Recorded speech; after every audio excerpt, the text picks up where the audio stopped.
What's going on, everybody? This is Nothing But Bangers, aka MBB, aka Bangers, aka I'm back with the top 15 cards from Shining Revelry, ranked with a little bit of a review, ready to deliver to you. So maybe you're still wondering, hey, should I be figuring out which EX I want to choose? Well, I've got a good breakdown of what I think are the best cards, including EXs, in the set. So let's get to it. No honorable mentions, although if I was going to have any honorable mentions, they would actually come from the promos from this set.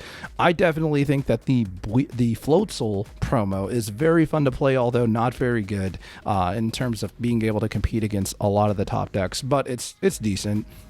I think that card is very cool, and the Ekans that can poison is also very interesting as well. And who knows, maybe in the future we get a really cool Arbok EX and that Ekans gets a lot of play. But starting off at number 15, I've got Cyclizar, one of the coolest looking Pokemon that also did have a shiny variant, which is really cool. But Cyclizar, 80 HP. For 1 energy, does 20 damage. If you used the attack and it did not get switched out of the active, the next turn it's going to deal 40 damage. So a little bit of a different take on something like a Farfetch'd.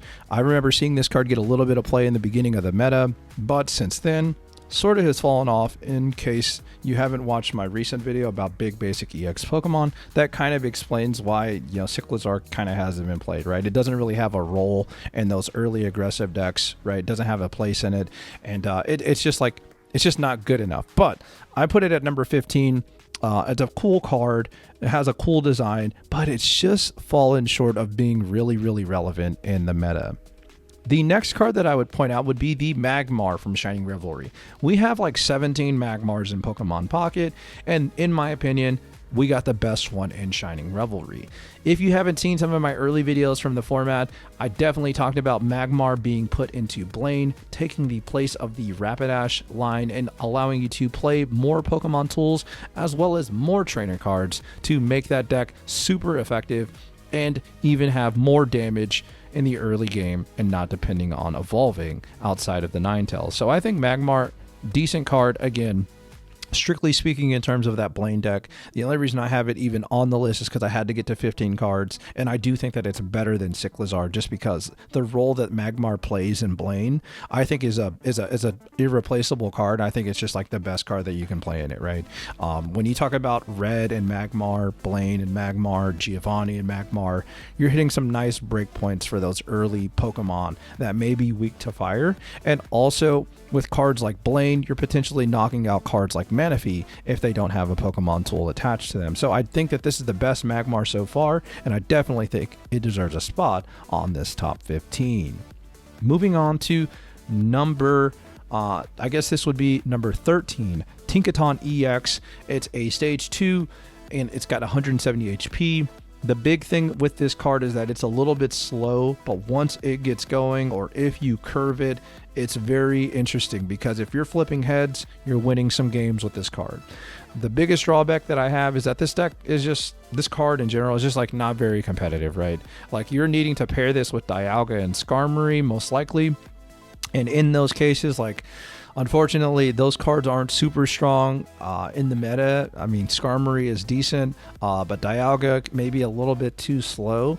And again, you're still depending on a stage 2 EX that honestly the payoff may not be worth it. But again, I do think that, you know, hey, when it gets going and if you're flipping heads, it's a pretty decent card. And, you know, hey, it's a decent EX, but obviously it's more fun than anything. And also the full art looks incredible. Taking a look at the next card on the list, I think this card is a lot more playable and a lot more splashable, and could potentially even see more play later down the line, even though I do think that Shaman does do a similar role, but Wigglytuff does take the list. And I believe this would be like, what, number 13? So let's see, 15, 14, 13. This would be number 12. So number 12 on the list, Wigglytuff. Again, it's going to heal 20 damage from your active Pokemon, and you can apply pressure with it because it has colorless energy. So basically, if you find yourself, you know, needing to attack with something, maybe Wigglytuff can be that thing in the pinch. And also with the promo Jigglypuff, you maybe are putting stuff to sleep on curve and then evolving into Wigglytuff and maybe applying a little bit of pressure. So that's not bad either. But again, Uh, got it a little bit high, I guess maybe a little high, a little low on this list. Overall, I think it's just kind of trying to find a spot in the meta. And right now, with these dominant big basic EXs, it's a little bit tough to put it in there. But there have been some successful like stage 2 and stage 1 decks that have been able to play it. Moving on to another EX Pokemon. Pikachu EX definitely is a card that can deal a lot of damage and can put out a lot of pressure. And I do have it higher than Tinkaton and Wigglytuff, although you can make the argument it's below both of those cards. But I have it higher just for the simple reason that it deals 150 damage, even though it does have that drawback of discarding all its energy. I could definitely see a day in the future where maybe there's some way to ramp Pikachu up in a passive sort of way and maybe have Pikachu EX be your finisher, and it would be a very good finisher, right? This thing can definitely end games. The only thing is you're going to hate when you open up with it, right? When it's your only active Pokemon in your first few cards, you're going to feel pretty bad about it. But again, when you take a look at this list, what do I have this at? Let's see, 15, 14, 13, 12, number 11. Hey, Pikachu EX, again, cool card when it works, but obviously the downside of it is like opening up with it and just like not being able to accelerate with it. Looking at number 10, so I have Pachirisu coming in at number 10 if I've been counting correctly. This Pachirisu I think could potentially see play later on down the line as well. But I think that it had to be rated higher than Pikachu simply because the deck that plays Pikachu probably plays Pachirisu, and Pachirisu is kind of like a requirement, right? You can get away with playing electric decks without Pikachu EX, but a lot of electric decks outside of Magnezone and stuff like that are probably trying to play and squeeze in at least one Pachirisu. And once Pachirisu gets going, if their opponent doesn't answer it, it could be very devastating and very hard to overcome. So again, I would put it up there on this list at number 10. I have no qualms about that, but let's get into the next card. Number 9. Now, this is actually something that I haven't done before, and honestly, you could even throw things like Kakuna or Weedle in this category, but basically, I'm including Charmander and the Charmeleon from Shining Revelry because they are direct upgrades in a lot of ways to the previous genetic Apex Charmander and Charmeleon. Now, sure, there are going to be times where the genetic Apex Charmander does hit breakpoints on grass basic Pokemon that this Charmander doesn't without the help of trainer cards.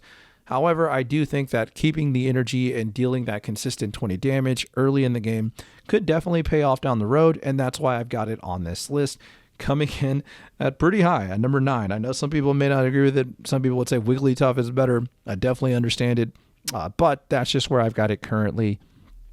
The next card that I would take a look at on this top 15 at number 8, I believe. Let me make sure I'm counting this. 1, 2, 3, 4, 5, 6, 7, 8. Perfect. We're good. We're nailing it. I know how to count. Thank you, grade school. But Wugtrio EX is another EX Pokemon on this list that has seen a little bit of success and people climbing in ranked, although I would definitely not at all recommend it, but you can do it. I mean, hey, it works. When you open Manaphy or Misty, like, hey, this card can definitely go off. And if you're playing just the 16 trainer deck with 2 Wugtrio, it can definitely work as well because you're pretty much guaranteed to get that Wiglet out, right? And then all you got to do is find the Wugtrio from there. So there's a little bit of merit in that. It's kind of like an autopilot deck. Maybe it can run into some trouble, but again, it's a deck that can definitely succeed and win games. And Wugtrio is a decent card. It's got a pretty interesting effect, right? Being able to deal 50 damage to the same Pokemon, or 50 damage spread out across 3 Pokemon, right?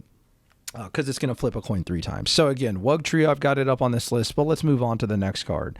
So this is going to be maybe where we start getting a little controversial. I don't have Team Rocket Grunt as high on this list as maybe some others would have it. And I remember seeing Team Rocket Grunt be, revealed, and a lot of people thinking, oh, Reverse Misty, this card is busted. Oh my gosh, this card is going to be a staple.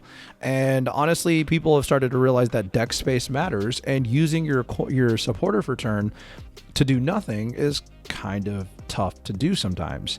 Sometimes you simply just don't have the room in your deck. Sometimes you don't want to risk that effect for a coin flip, and you'd rather just play something more consistent.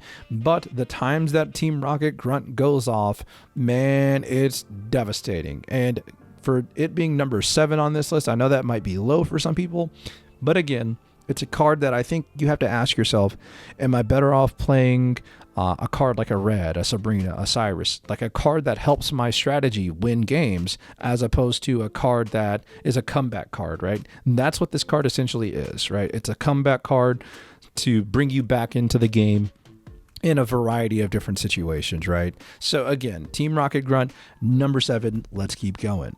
The next card I have on this list coming in at number 6 is going to be Beedrill EX. This is played as a one-of in a very popular Meowscarada list, and I think it's very decent.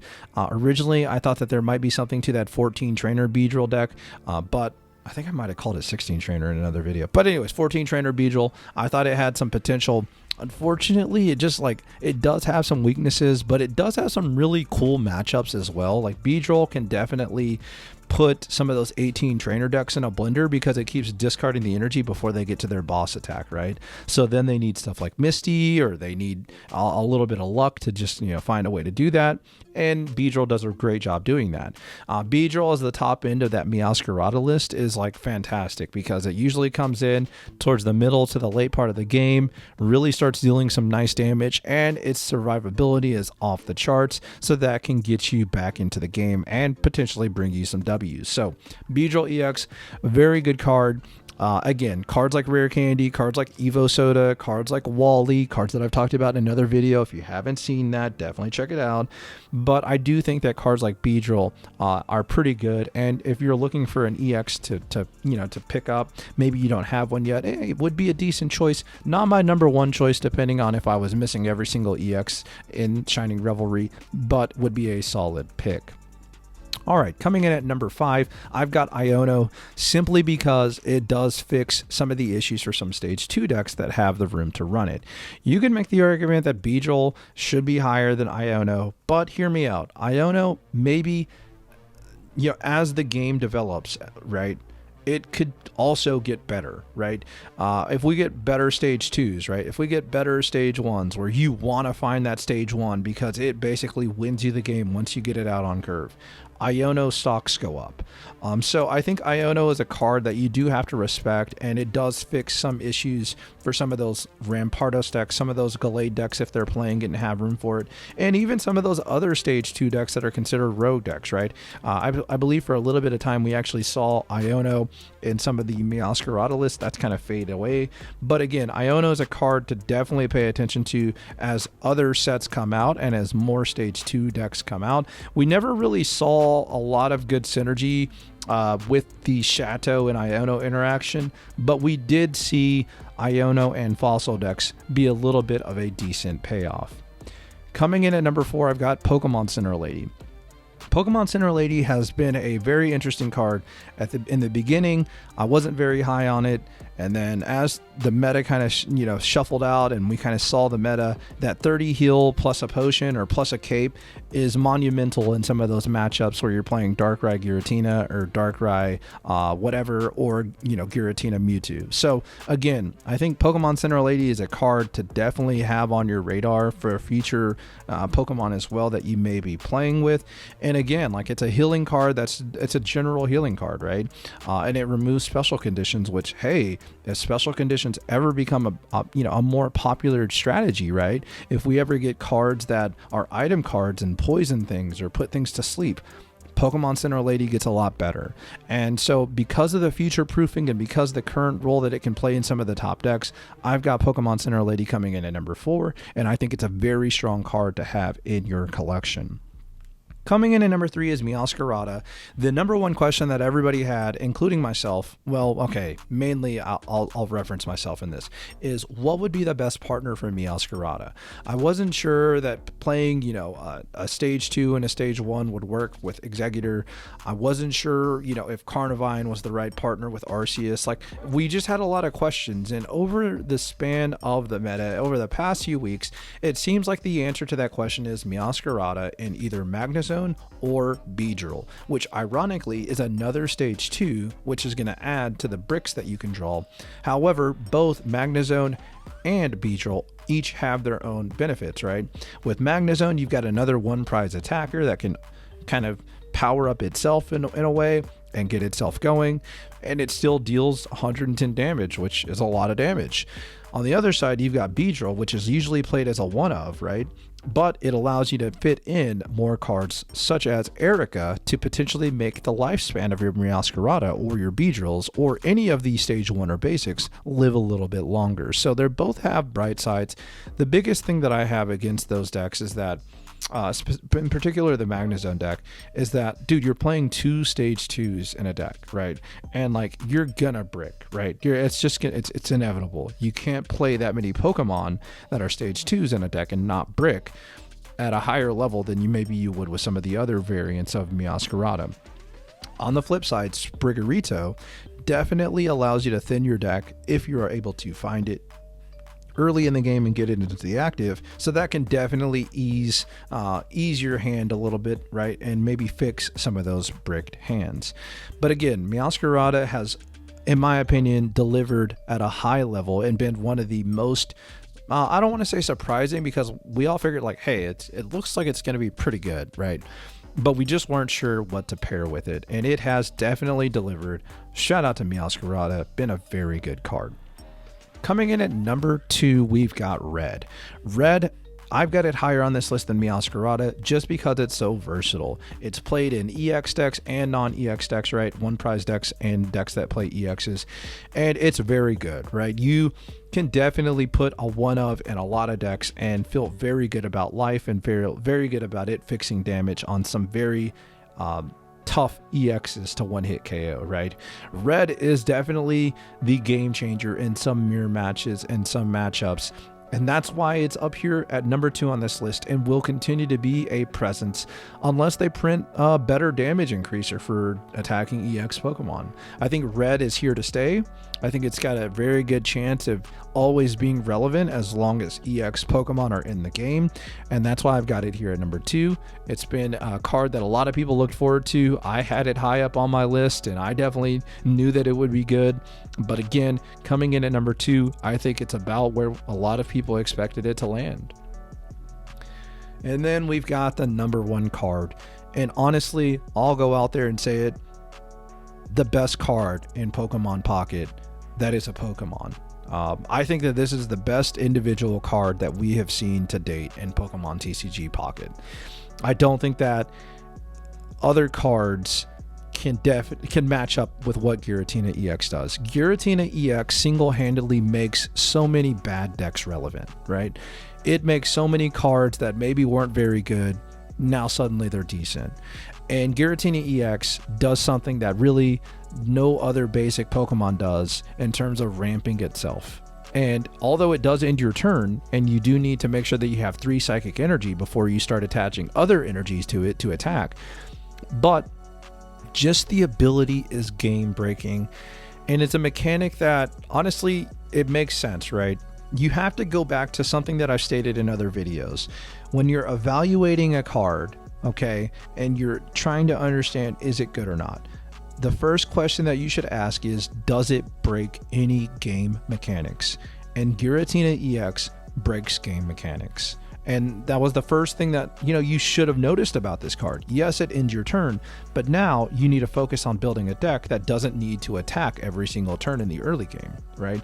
And when you do that, you really bring out all of the good qualities of this card. And that's what we were doing on this channel when this card was revealed. That's what we were cooking with. So again, shout out to Wizzy, shout out to the chats that were talking about cooking with this card and bringing cards like, obviously Druddigon and Giratina. But, again, the biggest surprise for a lot of people was Giratina and Mewtwo. And it obviously, the play rate it has its ebbs and flows. But again, Giratina brought cards back from the dead. Right? It brought cards back from the dead that people thought phased out of the game, and it made cards that were still recent even better. So again, Giratina, I know this may be a hot take. I don't think it is. It's the best card in the game as a Pokemon, right? As a Pokemon. But, if you're making me rank the top 15 cards in Pokemon Pocket outside of like Professor's Research, it's a little bit different, right? Maybe that's another video. But again, Giratina EX, the clear number 1. Before the set, there were some doubters. And honestly, the thing that I would tell you if you're doubting a card that everybody's hyping up, is who's hyping it up? Is it players that have a good track record of evaluating cards? Is it players that are good, content creators that are actually good at the game, like you've seen them play, you know that they're good, they've won tournaments, et cetera, et cetera. And maybe that helps you get a better vision. But like sometimes, we're just dead wrong on cards. I will be the first to admit that. But, for a lot of people that got this card wrong, again, I would just kind of go back and ask yourself, well, why'd you get it wrong, right? So that way, when the next set comes out, maybe you'll evaluate cards a little bit better, and maybe that helps you build a good deck earlier in the meta, and then allows you to win more games, maybe in ranked or maybe in a tournament. So again, evaluating cards, it's very tough to do, right? I would say that the hardest things to do in trading card games, number one, the hardest thing to do is to be an innovator. That's the hardest thing to do. It's so hard to build a new deck that nobody has played before or hasn't seen success, and you make changes or additions that make the deck unique, and suddenly it's overpowered.